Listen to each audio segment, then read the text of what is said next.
이것은 2024년 5월 16일자 뉴스레터입니다. 모두 즐거운 저녁 보내시기 바랍니다. 토트넘은 승리에 대한 열망도 그럴 능력도 없는 토탈로 저였다 위닝 멘탈리티가 있는 맨시티 아이 손흥민의 진가를 알아볼 수 있었다. 이래서 토트넘이 빅클럽이 될 수 없는 것이다. 지난 15일 토트넘 홈구장에서 열린 맨시티와의 프리미어리그 37라운드는 여러 면에서 기괴한 경기가 아닐 수 없었습니다. 승점 63점. 토트넘은 이번 경기를 반드시 잡아야 했지만 결국 0대2로 패배함으로써 4위 승급이 좌절된 반면 맨시티는 딱 한 경을 남기고 승점 88점을 획득. 사실상 1위 굳히기에 성공했는데요.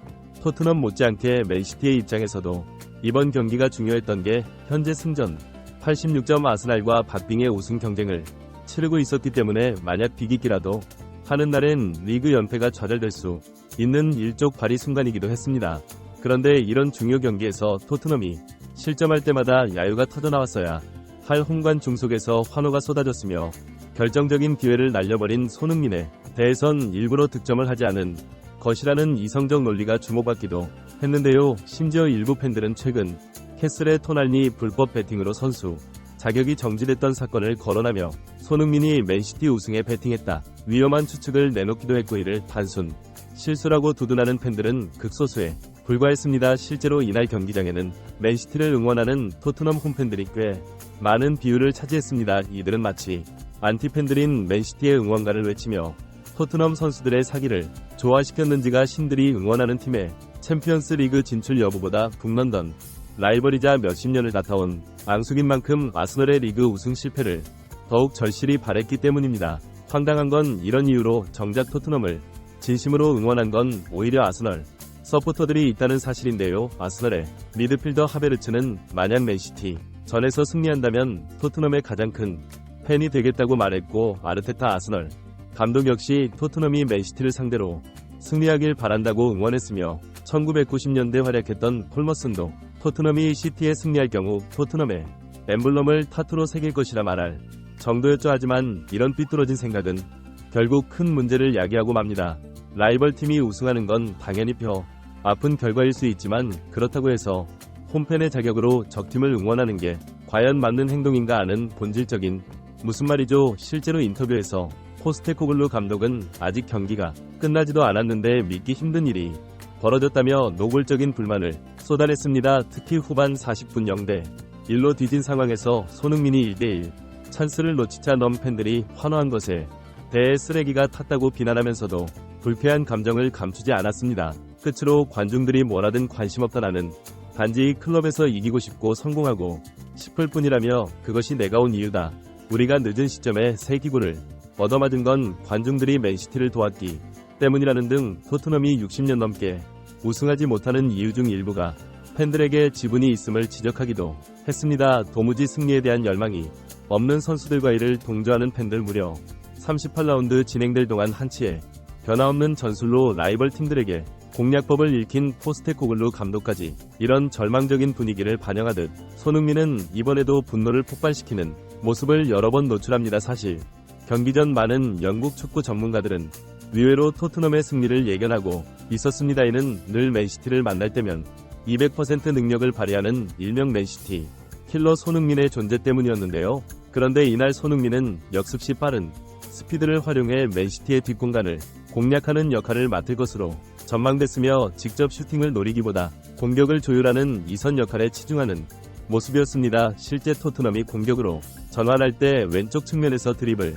돌파를 시도하는 경우도 있긴 했지만 그보단 라인을 높게 올리지 않고 전진, 패스를 통해 기회를 만들어 갔는데요. 이는 결국 토트넘 패배의 결정타가 되고 맙니다. 애초에 이날 포스테코글루 감독은 평소 즐겨 쓰던 42-31 포메이션을 버리고 4-3-1이라는 다소 수비에 치중하는 전술을 들고 나온 게 문제였습니다. 닭공 말고 할 줄 아는 게 없던 그가 굳이 모험을 감행한 건 그만큼 맨시티에 대한 두려움 때문으로 추댔는데, 문제는 손흥민과 함께 투톱으로 나선 브레넌 존스는 공격수 라기엔 5% 부족했고, 그렇다고 손흥민 혼자 수비를 휘젓기엔 맨시티의 협력 수비는 빈틈이 없었다는 겁니다. 더 큰 문제는 이 선으로 내려온 손흥민이 아무리 감각적인 패스들을 날려봤다 브레넌 존슨과 교체로 나온 클루셉스키 등 동료들이 너무 잦은 실책을 범하는 바람에 경기 중반부터 토트넘은 아예 공격다운 공격 한 번을 제대로 못하게 됐다는 겁니다. 결국 전반 내내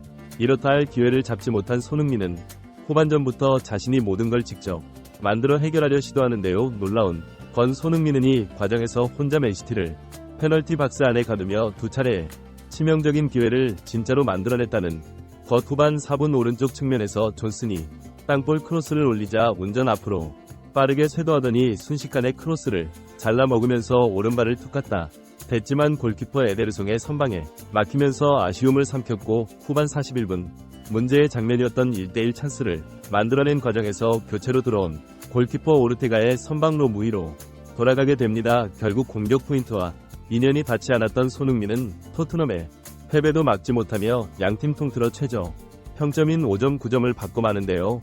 하지만 경기 후 맨시티의 주전 골키퍼인 에데르송 이후에 교체됐지만이 남긴 한마디는 영국 전체에 엄청난 충격을 주게 됩니다. 심지어 차분하기로 유명한 에데르손 골키퍼는 이날 선수 데뷔 이후 단 한 번도 보여준 적 없었던 폭력적인 장면을 노출해 논란이 됐는데요. 후반 61분 발을 높게 들고 달려드는 로메로 아디 치명적인 부상을 입은 듯한 장면이 나오자 주변에 있던 맨시티 선수들은 깜짝 놀라며 심판에게 중대를 요청합니다. 그런데 다른 각도로 봤더니 로메로의 발이 닿에는커녕 가벼운 터치 조명 있기에 파울이 인정되기 했지만 부상이 아님에도 고의로 시간을 끄는 행동에 화가 난 과르디올라 감독은 그를 교체하고 오르테카를 투입하는 초유의 결단을 내립니다. 이것이 초유의 결단이었다건 골키퍼가 교체되는 것 자체가 축구 역사적으로 거의 없는 일이기 때문인데요. 이에 격분한 에데르송은 벤치로 돌아오면서 노골적으로 불만을 드러냈고, 자신을 진정시키려는 과르디올라 감독도 무시한 채 의자를 걷어차는 행동도 서슴지 않습니다. 영국 매체들은 과르디올라 감독의 징계성 교체에 항명이 일어난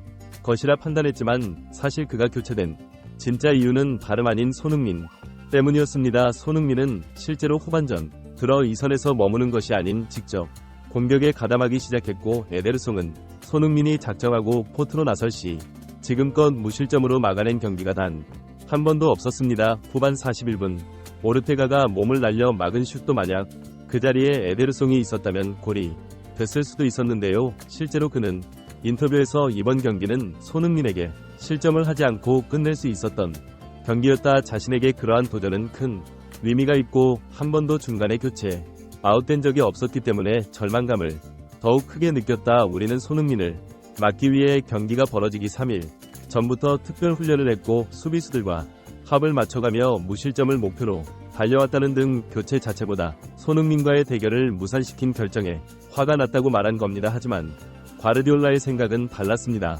토트넘과의 경기에서 우리는 항상 점유율을 높게 가져갔지만 손흥민은 중요한 순간마다 문제를 만들어냈고 이번 경기도 마찬가지였다. 1대1 상황에서 손흥민의 휴시 득점으로 연결됐다. 맨 경기 결과는 달라졌을 것이라며 당시 실점을 직감한 듯 다리에 힘이 풀려 주저한 자 테크니컬 에어리어 위에 드러눕기까지 했던 점을 상기시켰습니다. 그는 자신이 그런 행동을 보인 것에 대해 손흥민 공포증 때문이라고 순순히 인정하면서도 오르테가는 대단한 선방을 보여줬고 그렇지 않았다면 아스널이 우승을 차지했을 것이다. 그러면서 손흥민이 지난 7년 8년 동안 우리를 얼마나 많이 좌절시켰는지 아는가. 나는 그 장면에서 안돼 설마도라고 생각했다. 손흥민은 이번 경기를 제외하고 그간 맨시티를 상대했던 18경기에서 8골 4도움을 기록하고 있었고 당장 이번 시즌 첫 맞대결이었던 지난 12월 경기에서도 한 골 1도움을 올렸다. 특히 손흥민은 지난 시즌 동안 맨시티와 치른 경기에서 모두 득점에 성공하며 명실상부 맨시티 킬러로 자리잡은 선수 중 하나다. 결정적인 순간마다 폭발하는 그의 슈팅을 막기 위해선 체력적으로 더 나은 골키퍼가 필요하다고 본능적으로 느꼈으며 결국 오르테가의 선방 덕에 맨시티는 마침내 토트넘 원정 징크스를 깼다면 에데르송의 교체가 결코 징계성이 아님을 재차 밝히기도 했죠. 중요한 건 경기 후 제일 먼저 손흥민에게 다가가 악수를 청한 이유에 대해선 끝까지 노코멘트 했다는 것인데요. 과연 둘은 무슨 대화를 나눴으며 그 대화가 구단의 미래를 어떻게 바꿀지 조만간 놀라운 소식이 나오길 기대해 보겠습니다. 시청해주셔서 감사합니다. 구독과 좋아요 잊지 마시고요. 다음에 더 좋은 영상으로 찾아뵙도록 하겠습니다.